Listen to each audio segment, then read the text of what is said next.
வணக்கம் நண்பர்களே, ராவணன் குரல் சேனலில் இருந்து உங்கள் சுரேஷ். வாருங்கள், ஐயப்பன் பிறந்த கதையை பார்க்கலாம்.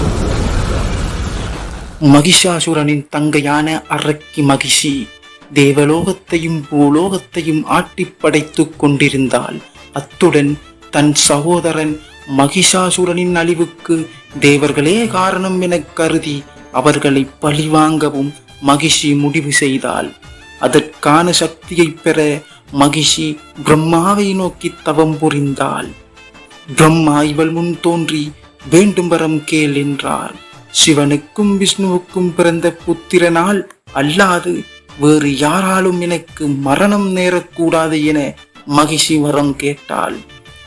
கேட்ட வரம் கிடைத்ததும் வரம் பெற்ற மகிஷி தேவலோகத்தில் தேவர்களையும் பூலோகத்தில் மக்களையும் கடும் கொடுமைப்படுத்தி வந்தாள். துயரம் தாங்காமல் பரமசிவனிடத்தில் முறையிட்டனர். விஷ்ணுவின் அம்சமான மோகினி மூலம் சைவ வைஷ்ணவ ஜோதியாக ஐயப்பன் பூலோகத்தில் அவதரித்தார். பம்பா தீரத்தில் ஒரு குழந்தையாய் ஐயன் அழும் சமயத்தில் பாண்டிய மன்னனும் பந்தளத்து அரசனுமான ராஜசேகரன் குழந்தை இல்லாது தனக்கு பகவானே அளித்ததாக எண்ணி அந்த குழந்தையை பந்தள தேசம் கொண்டு வந்து ராணியிடம் கொடுத்து மகிழ்வித்தார். கழுத்தில் மணி இருந்ததால் மணிகண்டன் என்றும் ஐயப்பன் என்றும் பெயர் சூட்டினார். பகவான் வருகையால் ராணியும் கருவுற்றாள்.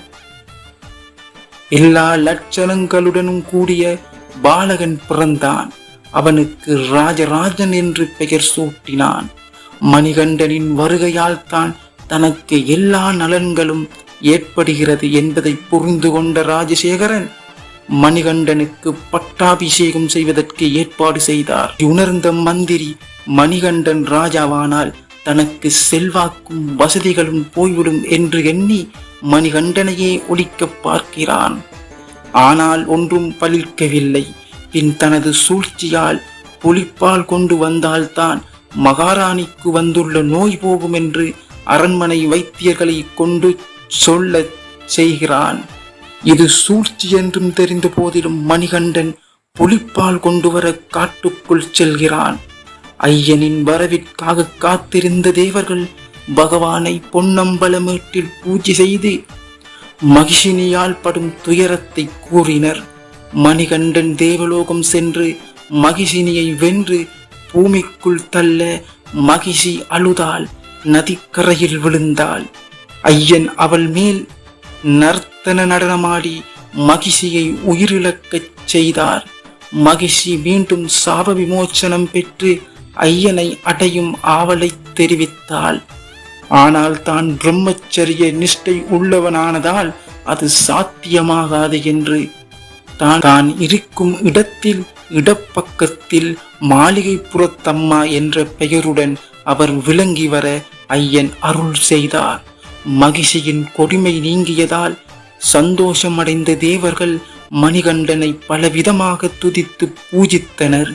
பின் யாவரும் புலியாக மாறி ஐயனின் பணிகளை நிறைவேற்றுவதற்காக பந்தள தேசம் சென்றனர். புலிக்கூட்டம் வருவதைக் கண்டு மக்கள் பீதியடைந்தனர். ஐயப்பனின் சக்தியும் பெருமையும் உணர்ந்து மந்திரியும் ராணியும் மணிகண்டனிடம் மன்னிப்பு கேட்டனர்.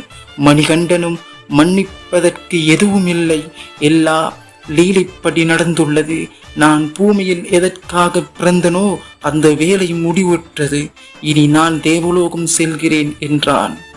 கேட்டதும் மன்னன், பகவானே, தாங்கள் எங்களுடன் இருந்ததன் அடையாளமாக உங்களுக்கு ஒரு கோயில் கட்ட நினைக்கிறோம்.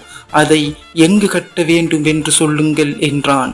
மணிகண்டன் ஒரு அம்பை எடுத்து எய்து, இந்த அம்பு எங்கு போய் விழுகிறதோ அங்கு கோயில் எழுப்புங்கள் என்றான். அந்த அம்பு சபரிமலையில் விழுந்தது.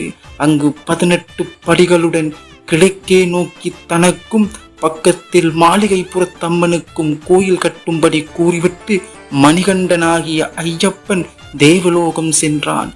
மணிகண்டன் கட்டளைப்படி அகத்திய முனிவரின் ஆலோசனையுடன் மன்னர் உறக்கமின்றி தானே மேற்பார்வை செய்து சபரிமலையில் 18 படியோடு கூடிய அழகிய கோயிலை கட்டினார். ஆண்டுதோறும் லட்சக்கணக்கான மக்கள்கள் ஜாதி மத பேதமின்றி மாலை அணிந்து 48 நாட்கள் கடும் விரதம் அனுசரித்து சபரி வந்து புனித 18 படியேறி ஐயப்பன் அருள் பெற்று வருகின்றனர். இந்த வீடியோ உங்களுக்கு பிடித்திருந்தால் ராவணன் குரல் சேனலை சப்ஸ்கிரைப் பண்ணுங்க மற்றும் சப்போர்ட் பண்ணுங்க ஃப்ரெண்ட்ஸ். தேங்க்யூ.